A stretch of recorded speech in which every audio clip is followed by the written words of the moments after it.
በስመ አብ ወወልድ ወመንፈስ ቅዱስ አሐዱ አምላክ አሜን።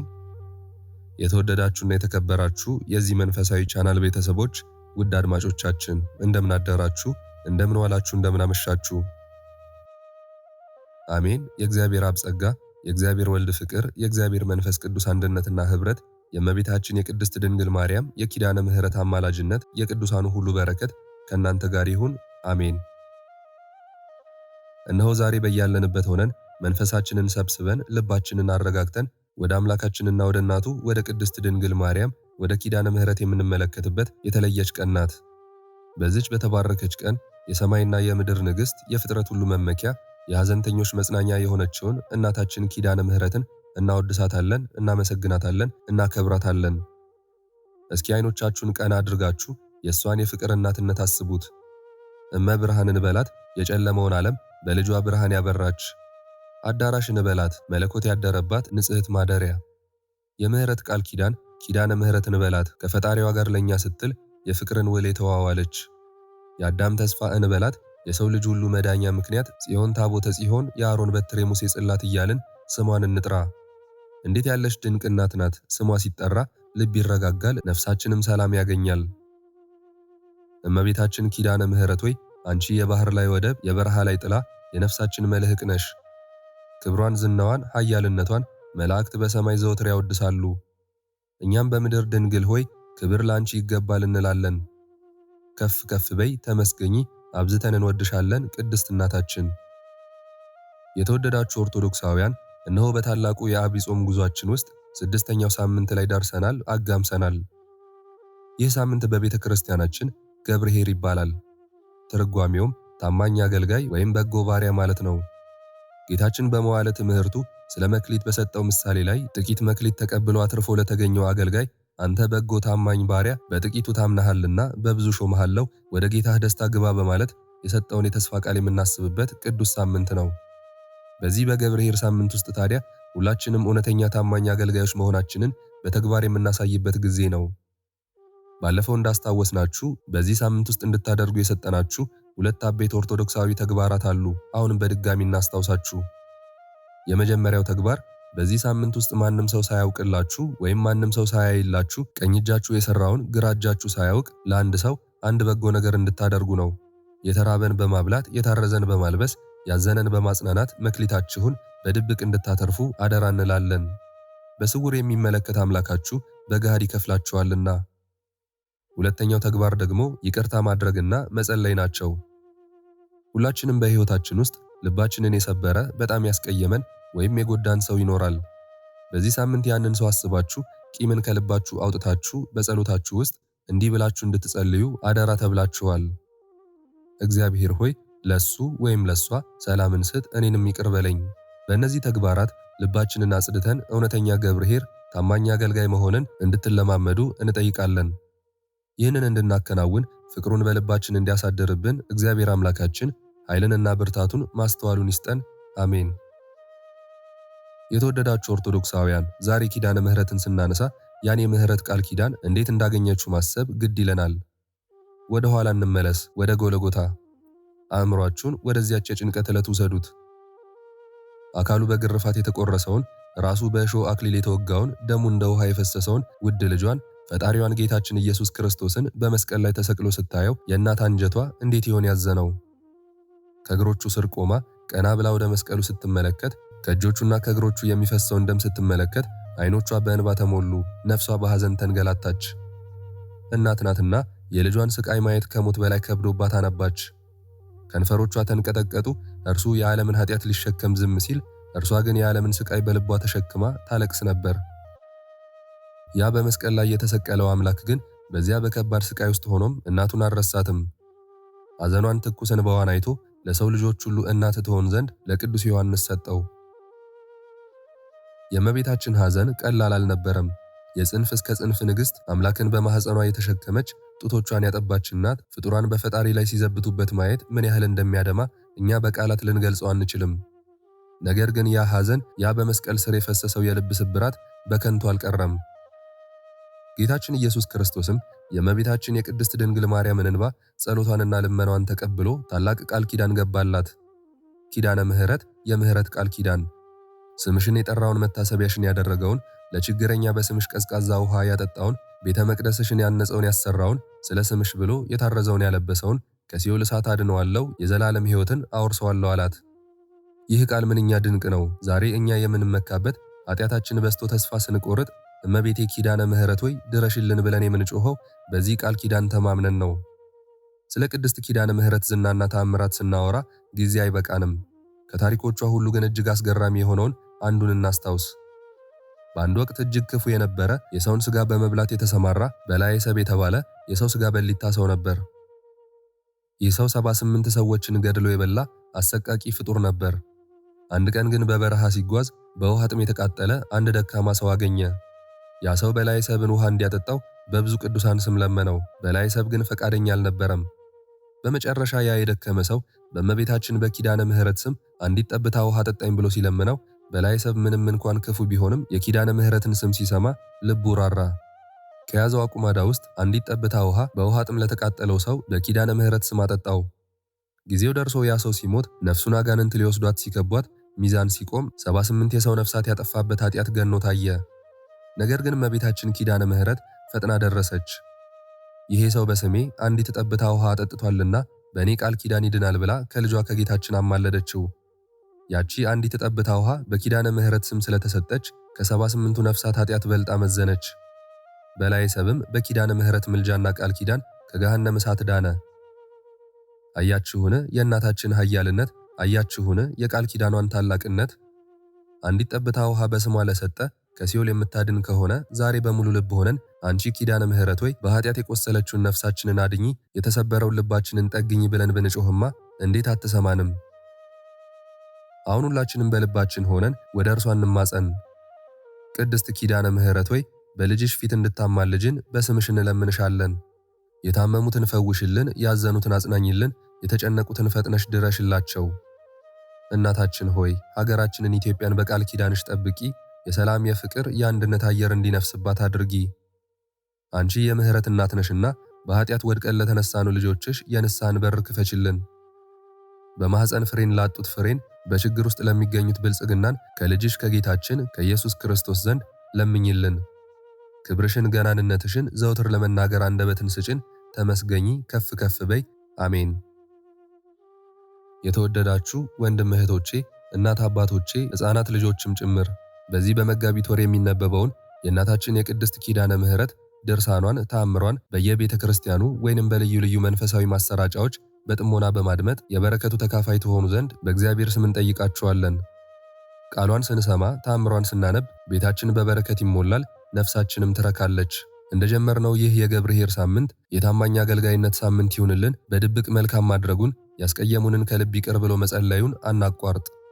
መልካም የተባረከና የተቀደሰ የጾም ጊዜ ይሁንላችሁ። እግዚአብሔር አምላካችን በቸርነቱ እመቤታችን ኪዳነ ምሕረት በምልጃዋ ከሁላችን ጋር ትሁን። አሜን።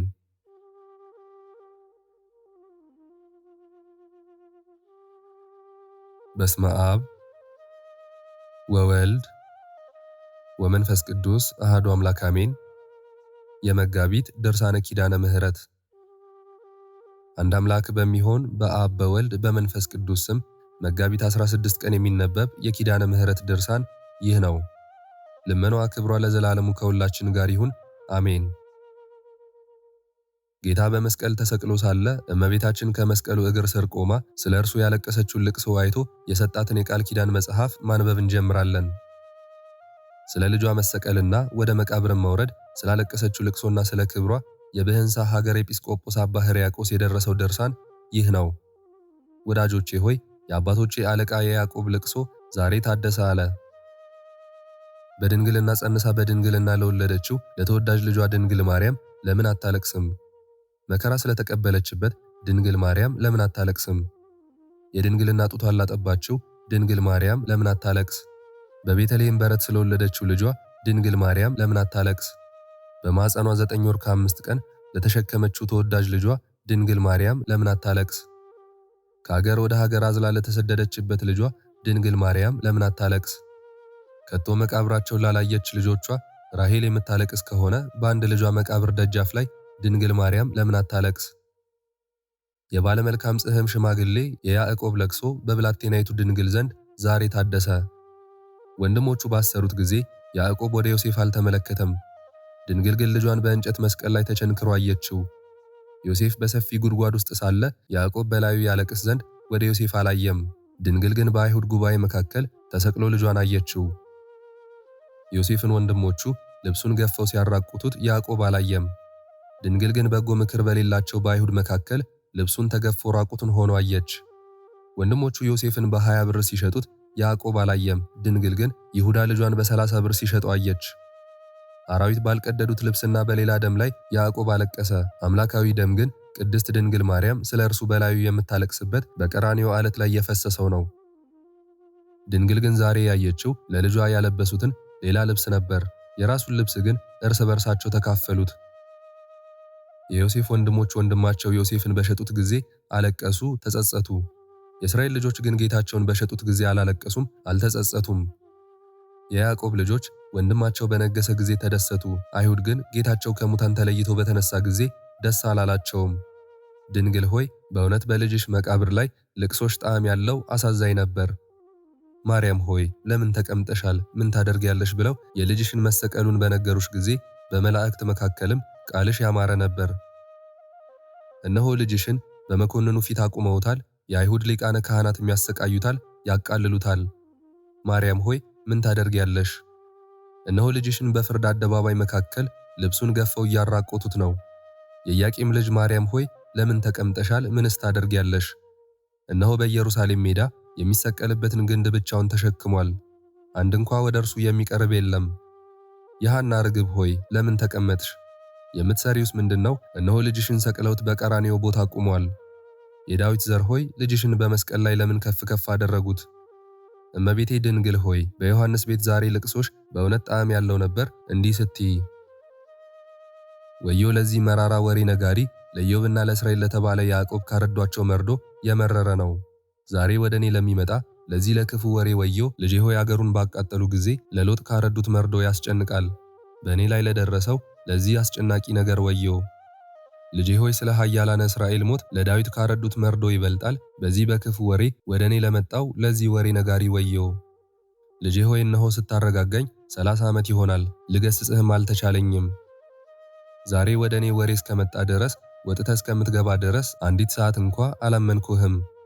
ልጄ ሆይ ለሐዘኔ ሁሉ ምስክሬ ሰሎሜ ናት። እኔ ዳኛውን አየው ዘንድ ከቤቴ አልወጣም፣ በፈራጁ ፊትም አልቆምም። ሌባውን ራሱን ሲቆርጡት ሽፍታውንም ይገድሉት ዘንድ ሲፈርዱበት አላየሁም። ከቶ ቀራንዮን አላየሁትም፣ የጎልጎታንም ቦታ አላውቅም። ሁልጊዜም በሚጣሉበት ቦታ አልቆምኩም። ልጄ ሆይ ክፉ የሆነ ፍርድ አላየሁም። በፍርድ አደባባይ ከቶ ለዘላለሙ አልቆምኩም። ልጄ ሆይ ያደረጉብህን ግፍ አላውቅም። እኔ በዮሐንስ ቤት ነበርኩ። ወዳጄ ሆይ በሊቀ ካህናቱ በሐና ግቢ የተቀበልከው ግፍ ወሬው መራራ ነው። ልጄ ወዳጄ ሆይ ዛሬ ከእኔ ላይ ነፃነቴን አስወገድክ። ስለ ልደትህ በናዝሬት መልካም የምስራች ነገሩኝ። ዛሬ ግን በኢየሩሳሌም ይህችን ክፉ መርዶ አረዱኝ። በዮሴፍ ቤት መልካም ዜና ደረሰኝ፣ በዮሐንስ ቤት ግን የሞት ዜና መጣብኝ።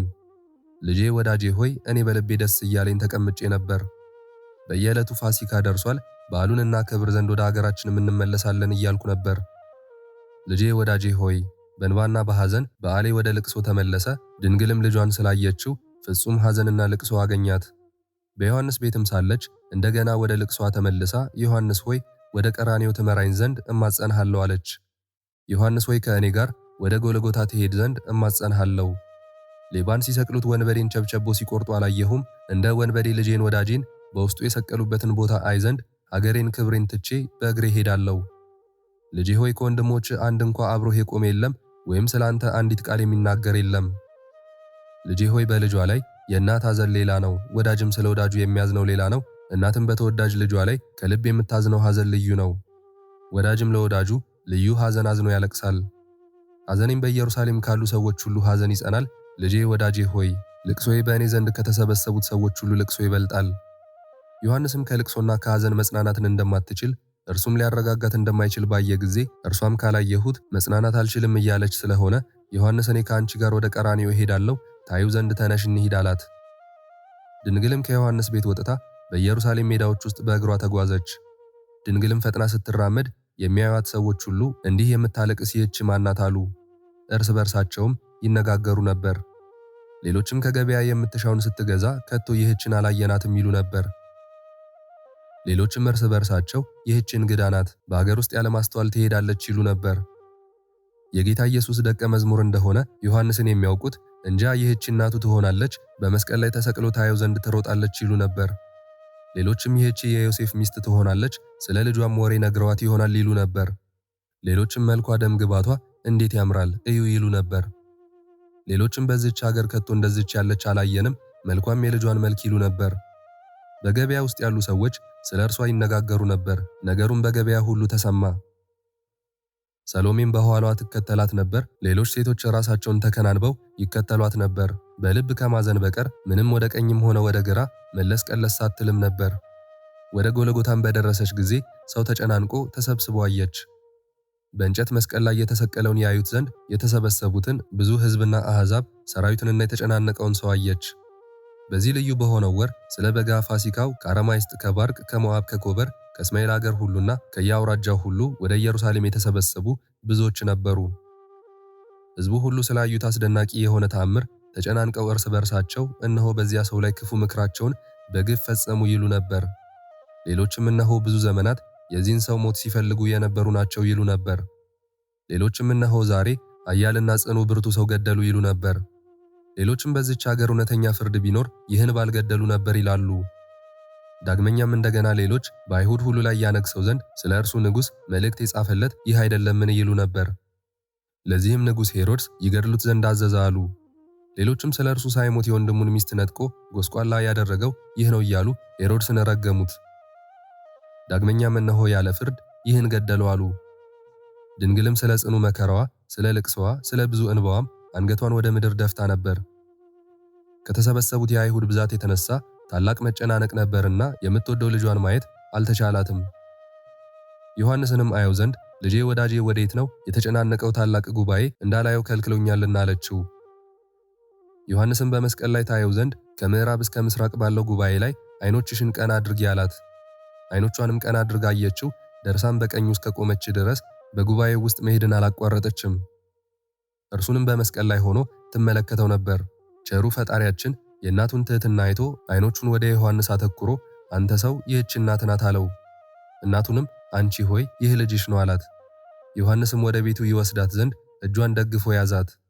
ድንግልም ዮሐንስ ሆይ በልጄ ላይ አለቅስ ዘንድ ተወኝ አለችው። እርሱ ያለ እህት ያለ ወንድም ብቸኛ ነውና ከእርሱ ፈጥነህ አትለየኝ ብላ ተናገረች። ዮሐንስ ሆይ እርሱስ ምድራዊ አባት የለውም? ልጄ ሆይ ይህ በራስ ላይ ያለው የእሾህ ዘውድ መከራውን እንዳንተ ታገሰው ዘንድ በራሴ ላይ ሊሆን በወደድኩ ነበር።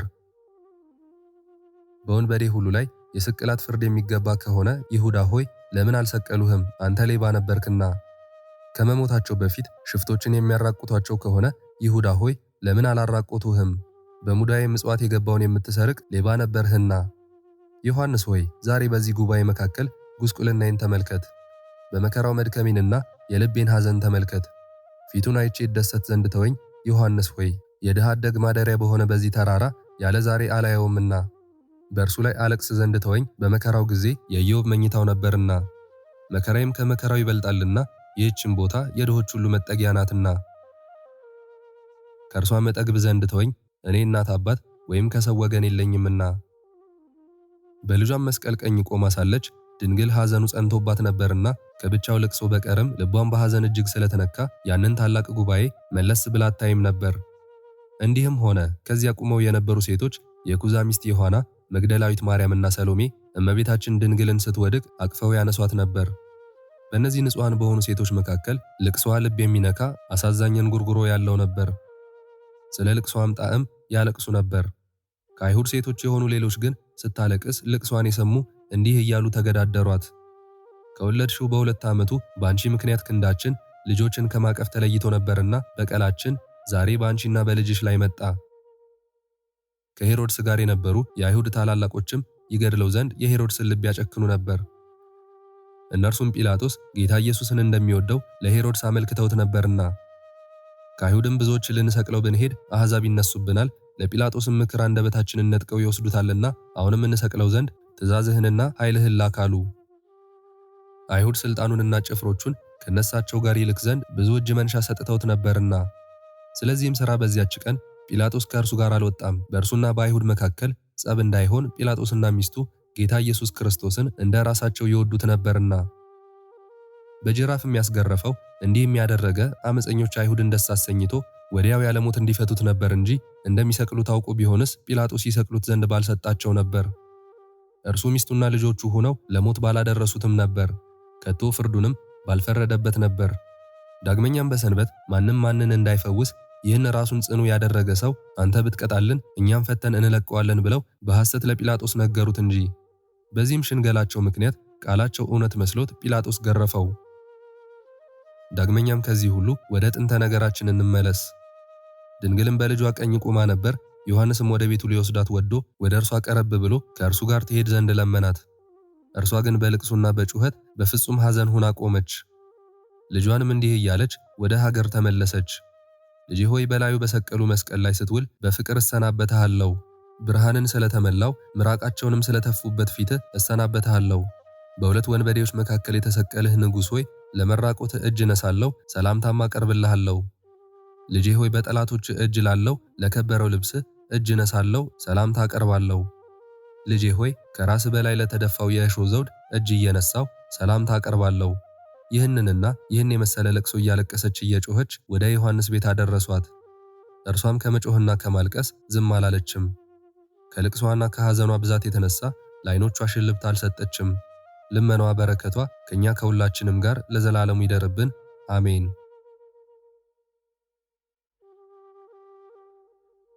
የአብርሃም እንግድነት እናታችን ቅድስት ድንግል ማርያም ሆይ ከሀገራቸውና ከወገናቸው ተለይተው በጭንቅና በመከራ ያሉ ስደተኛ ልጆችሽን የሁላችንም እናት ነሽና እባክሽን ጭንቀታቸውን አስወግጅላቸው። በርኅራኄ ብርሃንሽም አንቺ ይሁን ባልሽውና በፈቀድሽው መልካም ቀና ጎዳና ይጓዙ ዘንድ መርተሽ አድርሻቸው። የይስሐቅ መዓዛ እናታችን ቅድስት ድንግል ማርያም ሆይ በኃጢአታችን ምክንያት የመጣብንን ክፉ ሽታ በእናትነት በረከትሽ ወደ መልካም መዓዛ ለውጭልን። የያዕቆብ መሰላል እናታችን ቅድስት ድንግል ማርያም ሆይ በሥራችን ሳይሆን በቸርነትሽ ሰዋሰወ ጸሎታችን ዋጋ እንዲያገኝ ወደ ልጅሽ መንበር ፊት አንቺ አሳርጊልን። የአባ ኤልያስ ዘሸክላ ገዳም እመቤታችን እናታችን ቅድስት ድንግል ኪዳነ ምሕረት ሆይ በሁሉ ዘንድ የሚወደድ የተረጋጋ ስብዕናና መንፈሳዊ ሕይወትን በሰዎችም ፊት ሁሉ ሞገሰ ጸጋን አድይን። ቀጸላ መንግሥቱ ለጊዮርጊስ ድንግል ማርያም ሆይ ነፍስና ሥጋችንን የሚያስጨንቋትን አንቺ ተቃወሚልን። በሚቃወሙንም ሁሉ ፊት እንደ ወዳጅሽ ቅዱስ ጊዮርጊስ የጽነ ቀጸላን አጎናጽፊን። አመረ ኖህ የእንጦጧ ኪዳነ ምሕረት እናታችን ሆይ በልቦናችን ርኅራኄንና ቅንነትን መልተሽ ለተራቡ አጉራሽ፣ ለተራቡ ደራሽ፣ ለተራቆቱትም አልባሽ እንሆን ዘንድ አድይን። አፍጣኒተ ረድኤት እናታችን መድኃኒታችን ወላዲተ አምላክ እናታችን ቅድስት ድንግል ኪዳነ ምሕረት ሆይ ሰላምሽን፣ ጸጋሽን፣ ረድኤት በረከትሽን በእኛ በሁላችን በሥራችን፣ በቤተሰባችን፣ በሃይማኖታችንና በሀገራችን ላይ አንቺ ሙይብን። ስርጉተ ሥጋ ወነፍስ ርኅርተ ልብ እመቤታችን ቅድስት ድንግል ኪዳነ ምሕረት ሆይ አግኝቶ ማጣት፣ በክፉ ሰው እጅ መውደቅ፣ ተሹሞ በውርደት መሻር፣ ነግዶ መክሰር፣ በወዳጅ መከዳት፣ እውነት ይዞ በሐሰት መሸነፍ መሪር ነውና አንቺ ከዚህ ሁሉ በብዝሃ ጸጋሽና በኃይለ ረድኤትሽ አንቺ ከልይን። ጸምረ ጌዴዎን ቅድስት ድንግል ማርያም ሆይ ኪዳነ ምሕረት እናታችን ሆይ እንደማያስተውል እንስሳ ለሆዳቸው ብቻ ከሚኖሩ ሰዎች አንቺ ጠብቂን። የዘመናት ባለቤት እግዚአብሔር አብ ሆይ ደካማ ባሪያዎችህ ንስሐ ለመግባት እነሆ ከዛሬ ነገ እያልን የሰጠህንን ጊዜ እያሳለፍን ነውና በእመቤታችን አማላጅነት ለንስሐ አብቃን። ንጹሐ ባህሪ መድኃኔዓለም ክርስቶስ ሆይ ለጸሎትና ለምስጋና እንተጋ ዘንድ አበረታች ቅዱስ መንፈስህን ላክልን። አመስጋኝ እንሆንም ዘንድ አንተ አድለን። ለቅዱሳን ሐዋርያት ምስጢራትን ሁሉ የገለጽህ እግዚአብሔር መንፈስ ቅዱስ ሆይ በሁለንተና ሕይወታችን ቤታችንን፣ ሥራችንን በጥበብ እንመራ ዘንድ አንተን ደስ የሚያሰኝ የማስተዋልን ጸጋና አእምሮን አንተ ሙላብን። የአብርሃም የይስሐቅና የያዕቆብ አምላክ በኃጢአታችን ምክንያት ከሚመጣብን ከዝሙታዊ መቅሰፍትና ጠንቅ እንድን ዘንድ አንተ ሰውረን። አልፋና ኦሜጋ ሆይ ከስህተታችን እንድንማር አድርገን። እለመክኑን ሆይ አይነ ልቦናችንን አብራልን። ኤልሻዳይ ሆይ የሰው ፊትና እጅ አይቶና ተሳቆ ከመኖር አንተ አድነን። በረከተ ኤልያስ እግዚአብሔር ሆይ እድል ፈንታችንን፣ ጽዋ ተርታችንን ከመልካም ሰው፣ ከመልካም ሥራ፣ ከመልካም ስፍራ፣ ከመልካም ጊዜና ከመልካም ፍጥረታት ጋር አድርግልን። ሞገሰ ዳንኤል ነቢየ ሱሳ ክርስቶስ ሆይ ሥራችንንና ስብዕናችንን ከሚያበላሽ ከማንኛውም ነገር ሁሉ አንተ ጠብቀን። ፈጣሪያችን ሆይ ሊያዋርዱን ከሚያደቡ አንተ ከልለን። ጌታችን ያህዌ ሆይ ሕይወታችንን ለማመሰቃቀል ከሚሹና ከሚተጉ ሁሉ አንተ ታደገን። አምላካችን ሆይ ከቀን ወራሪ ከሌሊት ሰባሪ ሰውረን። እውነተኛ ደመና ቅድስት ድንግል ማርያም ወላዲተ አምላክ እመብርሃን ሆይ በዚህ ዓለም እውነተኛ ዘመድ ጓደኛ ወገን እንደሌለን ታውቂያለሽ። እናታችን ተስፋ አምባ መጠጊያችን አለኝታችን ክብራችን አንቺ ነሽና ጸጋሽን ሰላምሽን ረድኤትሽን በላያችን ላይ እንደ ክረምት አዝንሚልን። በማወቅም ባለማወቅም ከሰራነው ኃጢአት መተላለፍ ከወላጆቻችን በደልና መተላለፍ ከወገኖቻችን በደልና ግፍ አንቺ በከበረው ቃል ኪዳንሽ እጠቢን ንጹሕም አድርጊን። ተናግረን ማሳመን በተሳነን ጊዜ አንቺ አንደበት ሁኚን።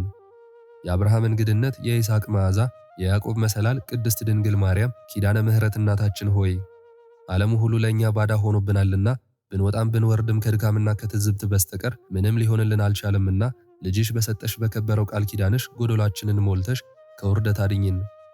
ለቤተሰባችን፣ ለወገናችን፣ ለሀገራችን፣ ለሃይማኖታችን፣ ለፍጥረትም በሙሉ ጠቃሚ አድርጊን። እናታችን ጸጋ በረከትሽ ለዘላለሙ አይለየን። አሜን።